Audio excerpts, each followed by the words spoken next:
Programang ito ay rated SPG. Striktong patnubay at gabay ng magulang ang kailangan. Maaaring may masiselang tema, lengguwahe, karahasan, sexual, horror o droga na hindi angkop sa mga bata.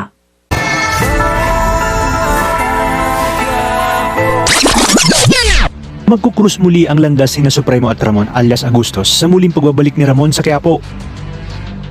Puspusan na nga ang ginagawang paghahanda ng grupo ni Supremo para sa nalalapit nilang paghaharap ni Agustos. Kaya naman sinabi niya kay Lucio na kinakailangan nilang bumalik sa Quiapo upang tumira at mangkarnap nang sa gayon makabili pa sila ng maraming kargada at mga armas na siyang ipangtatapat kina Agustos at Amanda sa muli nilang paghaharap.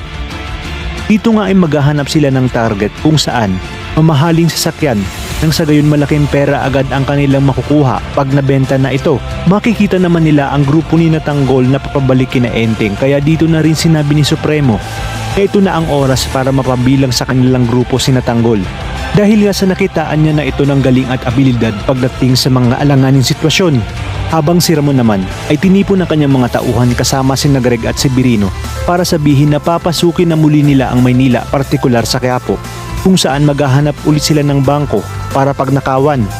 Sinabi ni Ramon kay Greg na noong nagsisimula pa lamang sila sa kanilang negosyo kasama si Olga ay isa ang pang-hold up sa bangko sa kanilang ginagawa, ngunit hindi umano ganung kadali yun dahil kinakailangan tiktikan at manmanan ang bawat galaw ng mga taong nasa loob ng bangko upang nang sa gayon makalkulan nila kung kailan sila aatake. At dahil sa mayabang itong si Greg at nagmamarunong ay sasabihin niya sa kanyang tito Ramon nasisiw na umano ito sa kanya. Kaya naman iginiit ni Ramon na kaya pumapalpak si Greg dahil palagi siyang kampante sa mga trabahong ibinibigay niya dito. Sasabihin naman na si Birino na huwag na silang magtagal dahil baka mamukhang ba si Ramon at baka may makakita pa sa kanya lalo pat alam ng publiko na matagal na itong patay. Ngunit sa isang pambihirang pagkakataon, dito na kaya magkikita ang mag-amang Ramon at Tanggol. At dito na rin kaya natin malalaman na ang tinutukoy palang mga nananaglag kay Supremo ay sina Olga at Ramon alias Agustos at Amanda.